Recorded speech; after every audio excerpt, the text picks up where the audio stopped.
साथियों नमस्कार। बदलते वक्त के साथ साथ दुनिया के तमाम देशों में तापमान तेजी से बदल रहा है। ग्लेशियर्स पिघल पिघल रहे हैं, जंगल नेस्तनाबूद हो रहे हैं। इन सब के बीच हिंदुस्तान में मानसून एक बार फिर से आने को है। कुछ जगहों पे पहुंच गया है, कुछ जगहों पे पहुंचने वाला है। लेकिन इस शुरुआती मानसूनी वर्षा ने, जिसको प्री मानसून कह सकते हैं, वो तबाही मचाई है देश में जो अभूतपूर्व है। अकेले नॉर्थ ईस्ट में 32 लोगों के मरने की खबर है। असम में तकरीबन 5.5 लाख लोग प्रभावित हुए हैं। वही हाल मणिपुर का है, मेघालय का है, सिक्किम का है। मणिपुर में 19,000 लोगों के प्रभावित होने की जानकारी मिल रही है। सिक्किम में 3 जवान जो रक्षा बचाव का काम कर रहे थे, लोगों के बाढ़ में फंसे लोगों की, उनकी मौत हो गई है। अभी भी 9 लापता है। 1600 पर्यटकों को बचाया गया है। इसके पहले मुंबई की बारिश आपने देखी होगी, 107 सालों का रिकॉर्ड टूटा। तो सवाल खड़ा होता है कि ऐसा क्या हो रहा है मौसम में? असामान्य गर्मी, असामान्य बरसात और यह असामान्य जो पूरा का पूरा बाढ़ दिखाई दे रही है हर जगह पे, उसकी वजह क्या है? अब पर्यावरण दिवस के मौके पर हम सबके बीच मौजूद है पर्यावरणविद डॉक्टर सीमा जावेद। सीमा जी, आपका स्वागत है। मेरी आवाज आप तक पहुंच रही होगी। सीमा जी, आपको क्या लगता है कि यह जो असामान्य बारिश हो रही है, आप चूंकि मुंबई में है, मुंबई की उस मूसलाधार बारिश को और उस बारिश में फंसे शहर को आपने देखा होगा, किसी फंतासी जैसा लगता है कि कोई हम एक फंतासी फिल्म देख रहे हैं। क्या कहेंगी, ऐसी बारिश मुंबई में आई, उसके बारे में? देखिए, जलवायु परिवर्तन और मौसम की अनिश्चितता, इन दोनों का चोली दामन का साथ है। जैसे जैसे जलवायु परिवर्तन के असर जो हैं वो और ज्यादा गहरे आ रहे हैं, वैसे वैसे ग्लोबल वार्मिंग बढ़ रही है। और ये बात अब आम जन को सभी को पता है कि ग्लोबल वार्मिंग जो है 1.5 डिग्री की जो लक्ष्मण रेखा थी उसे पार कर चुकी है। यानी वैज्ञानिकों ने जो एक हद मुकर्रर की थी कि 1.5 डिग्री के अंदर ग्लोबल वार्मिंग रहेगी तो मौसम पे इतने गंभीर प्रहार नहीं होंगे और हमारे जनजीवन को उतना नुकसान नहीं होगा। हम सब देश मिलके एक कोशिश करते हैं अपने उत्सर्जनों में कटाव करने की, ताकि ग्लोबल वार्मिंग को इसके नीचे रखा जाए। मगर 2024 में ये लक्ष्मण रेखा जो थी ये पार हो गई। अब ये 1.5 डिग्री की वार्मिंग थी इन कंपैरिजन टू जो औद्योगिक युग के पूर्व पृथ्वी का औसत तापमान था, उसकी अपेक्षा 1.5 डिग्री के अंदर रहे वार्मिंग, इससे ज्यादा ना जाए। ये लक्ष्मण रेखा पार हो गई और इसकी वजह से मौसम ने पैतरे बदल लिए। और पैतरे ये बदले जो वो केवल भारत में ही नहीं है, दुनिया के और देश ही ऐसी मुसीबतों का सामना कर रहे हैं। अभी कुछ समय पहले अप्रैल में अमेरिका के 8 राज्यों में जबरदस्त बाढ़ आई और उनको बेइंतहा तबाही और बर्बादी का सामना करना पड़ा।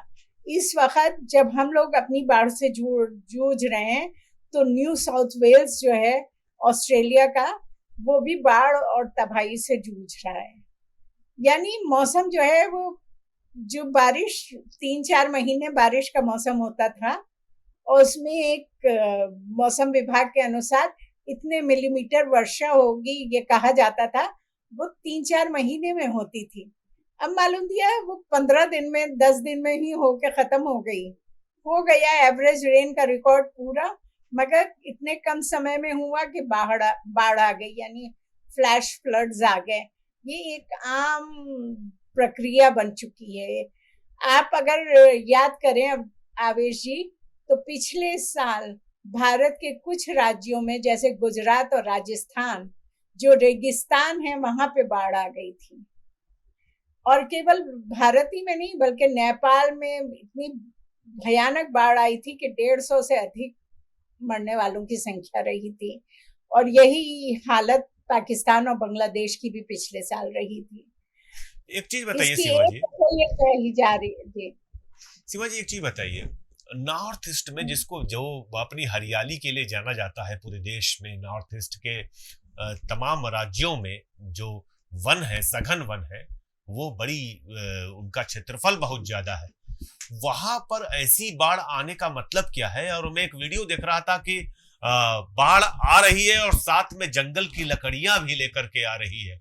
तो आपको क्या लगता है इसकी वजह क्या हो सकती है?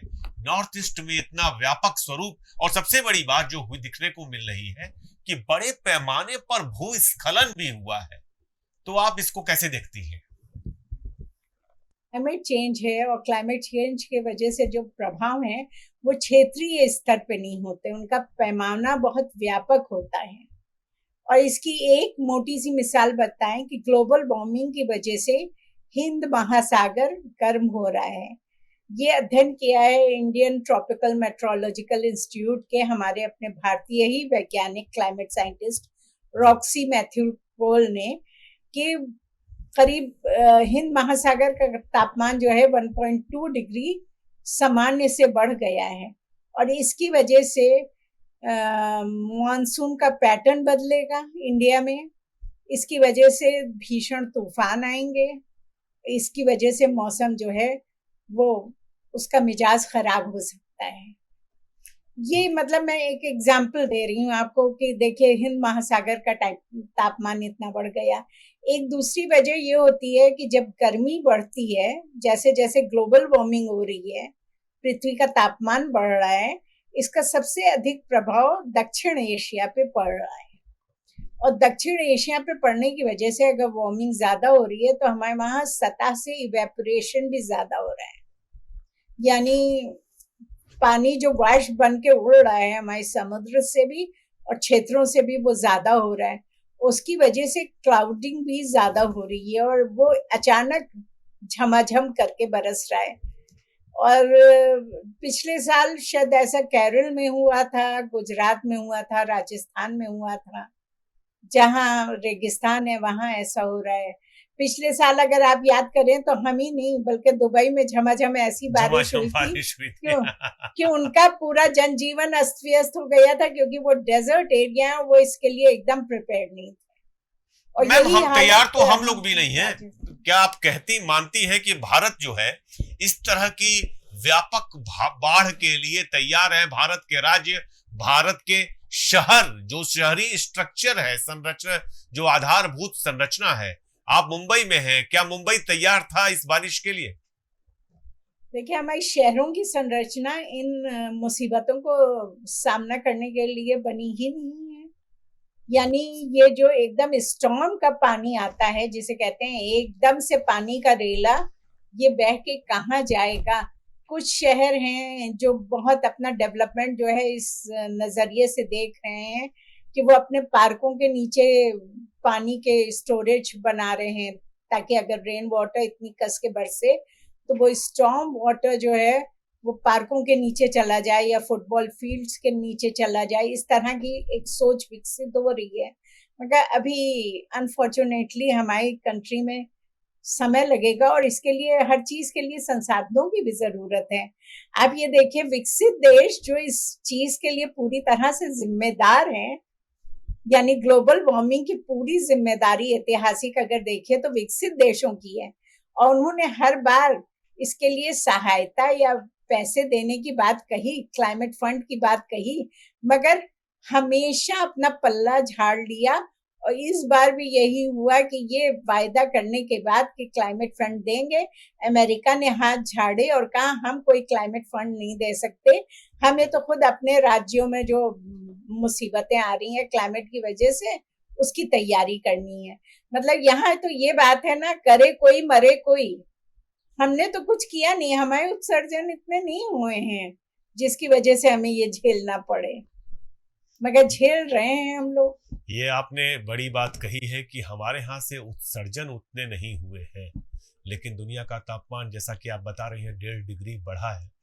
अब एक बात और भी है मैम, जो हमारे तमाम शहर हैं और शहरी इलाके हैं, जिस तरह से अंधाधुंध निर्माण हो रहे हैं, पत्थरों के बड़ी बड़ी इमारतें बन रही हैं, एयर कंडीशन लग रहे हैं, इनका असर कितना व्यापक है? क्योंकि जनता में इसको लेकर के कोई जागरूकता नहीं है कि हम अगर एक एयर कंडीशन लगा रहे हैं तो हम कितना पर्यावरण को क्षति पहुंचा रहे हैं।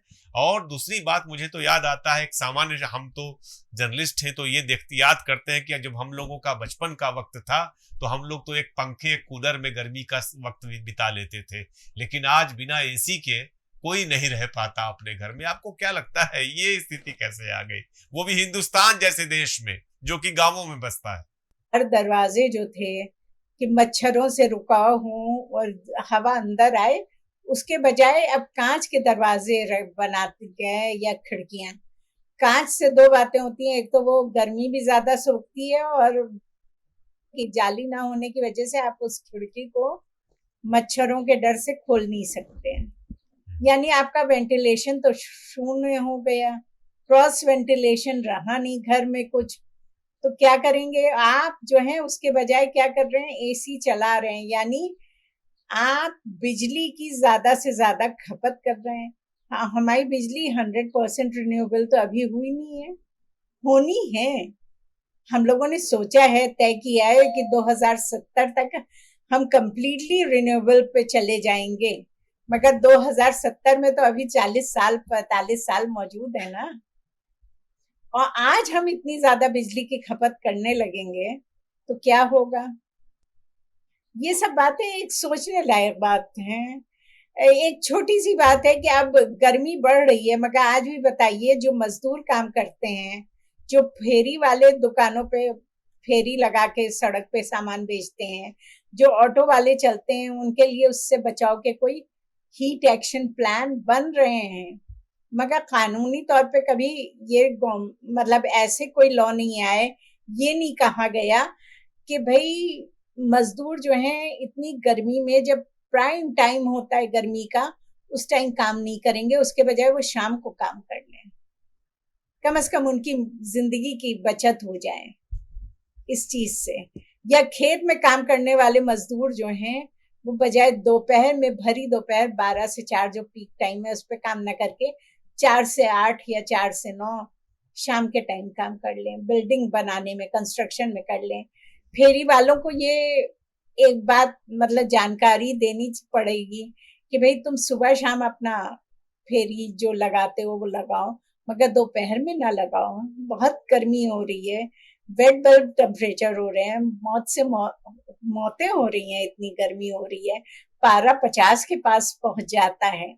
उसके बाद बावजूद ये सब चेंजेस आने हैं शहरों में। आपने तो हमारे इशारा भी शहर किया, जो है, आपने तो इशारा भी किया कि आने वाले वक्त में बारिशें बढ़ेगी, तूफान बढ़ेगा, जिस तरह के थंडर स्टॉर्म्स आ रहे हैं, और उनसे वो तो अपने आप में नए हैं। हमने तो पहली बार देखा कि मौसम को बदलते देख हिंदुस्तान देख रहा है कि मौसम का चक्र कैसे बदल रहा है पिछले 3-4 वर्षों के दौरान। मैडम, एक चीज ये बताइए कि जो बाढ़ नियंत्रण के उपाय हैं, खासतौर से हिंदुस्तान में, मैं बात केवल नॉर्थ ईस्ट की नहीं कर रहा, मैं समूचे देश की कर रहा, वो कितने काफी आपको लगते हैं? आपको क्या लगता है कि जो उपाय हैं वो पर्याप्त हैं? और दूसरी चीज मैं जो इससे जोड़ना चाहूंगा, चूंकि अभी मैं देख रहा था कि गुवाहाटी शहर में बाढ़ आ जाती है, इसके लिए हिमंता बिस्वा शर्मा ने, जो असम के चीफ मिनिस्टर हैं, उन्होंने मेघालय में जो कटान है जंगल की, उसको जिम्मेदार बताया। तो ये सब तो एक दूसरे से जुड़े हुए हैं, राज्यों के क्षेत्र भले अलग अलग हो, लेकिन जंगल पहाड़ उनके तो कोई क्षेत्र होते नहीं। तो आपको क्या लगता है कि ये कितना गंभीर है? कि बाढ़ के मामले में तो मैं कुछ नहीं कर पाऊंगी, क्योंकि मैं इसकी एक्सपर्ट नहीं हूँ कि कोई भी जो आपदा आए तो आपदा प्रबंधन के लिए क्या उपाय करने चाहिए ना, ये मेरा डिपार्टमेंट है, इसलिए मैं ये इस बारे में बोल नहीं सकती। जिस चीज की मुझे विशेषज्ञता नहीं है उस पर मैं कोई टिप्पणी नहीं करूंगी, मगर पर्यावरण के लिए एक बात जरूर कहूंगी, चाहे वो क्लाइमेट चेंज हो, चाहे कोई बात, सब कुछ एक दूसरे से जुड़े हैं। अगर विकसित देशों ने उत्सर्जन किए और उसकी वजह से ग्लोबल वार्मिंग एशियाई देश भी सह रहे हैं या विकासशील भी देश भी सह रहे हैं। तो इसी से सोच लीजिए आप कि क्लाइमेट जो है उसका प्रभाव जो है चारों तरफ पड़ता है, चाहे वो कहीं भी वनों की कटान हो, बाढ़ हो, जंगलों में आग लगने की स्थिति हो। आपने देखा कि ना केवल कैलिफोर्निया के जंगल जल रहे हैं मगर उत्तराखंड के जंगल भी जल रहे हैं, बिल्कुल बिल्कुल। इंडोनेशिया में भी जंगल जल रहे हैं, तो अमेज़न में भी फॉरेस्ट फायर्स हुए। तो मतलब ये एक इसका जो क्लाइमेट है, ये कोई ऐसी चीज नहीं है जिसको आप डिफाइन करके, जिसकी परिक्रमा खींच के उसको एक परिधि में बिठा दीजिए कि ये बस इतने ही में रहेगी। ये जो है एक व्यापक इसका स्वरूप है, ये जीती जागती है हमारी तरह, इसकी भी एक स्वरूप है, एक जीवन है इसका, जिसको रोका नहीं जा सकता। एक आखिरी सवाल आपसे मैं पूछना चाहूंगा। पर्यावरण दिवस का मौका है, आप देश की जनता को, इस देश के युवकों को, इस देश के बुजुर्गों को, इस देश के नवदंपतियों को, बेटियों को क्या संदेश देना चाहेंगी, क्या कहना चाहेंगी आप? सबसे निवेदन है कि शहरीकरण की अंधी दौड़ में ना जाएं। वो जो है एकदम कंक्रीट में अपने आप को कैद करने के बजाय जो कुदरत है उससे जुड़ के जीना सीखें। आज भी जो लोग बच पा रहे हैं और जो लोग बचेंगे इस विनाश से, ये विनाश लीला से, क्योंकि वर्ल्ड मेट्रोलॉजिकल इंस्टीट्यूट ने कहा है, मैं नहीं कह रही हूँ, कि आने वाले 2025 से 2030 के बीच औसतन 5% जो है ऐसी घटनाएं और होंगी, और 70% इनकी संभावना बढ़ गई है। ये जो बाढ़ है, तूफान है, इन सब की 70% इन घटनाओं में बढ़ोतरी हुई है। अमेरिका के लिए कहा गया है कि वहां जैसी अभी उसके 8 राज्यों में बाढ़ आई, वो 9% उसकी तीव्रता जो थी वो जलवायु परिवर्तन की वजह से इतनी तीव्र हुई थी। यानी इतनी तेज बारिश, इतना ज्यादा पानी बहना जलवायु परिवर्तन के वजह से हुआ था। और जलवायु परिवर्तन के कारण यूरोप में बाढ़ की संभावना 2 गुना बढ़ गई है। ये मैं पूरे विश्व की बात बता रही हूँ, केवल भारत की नहीं, कि सब इस ऐसे हालात का सामना कर रहे हैं। मगर इसमें जो सरवाइव कर पाएगा वो वही है जो कुदरत से जुड़ के जिएगा और कुदरत की रिस्पेक्ट करेगा। यानी कुदरत को समझोगे, उसको सम्मान दोगे, उसको अपने जीवन का हिस्सा बनाओगे, तो कुदरत भी तुम्हें सम्मान देगा, तुम्हारी सुरक्षा करेगा। कितनी सुंदर बात कही सीमा जी ने कि कुदरत को सम्मान दो, कुदरत तुम्हारा सम्मान करेगी। सीमा जी, आपका बहुत बहुत धन्यवाद। आपसे फिर बात होगी। दर्शकों से अनुरोध है कि जरूर से सुने इस जरूरी बातचीत को। हम फिर से हाजिर होंगे। हमारे चैनल को आप सब्सक्राइब करें, लाइक करें और निश्चित तौर पे अपनी बहुमूल्य टिप्पणियां जरूर दें। मिलते हैं फिर। नमस्कार।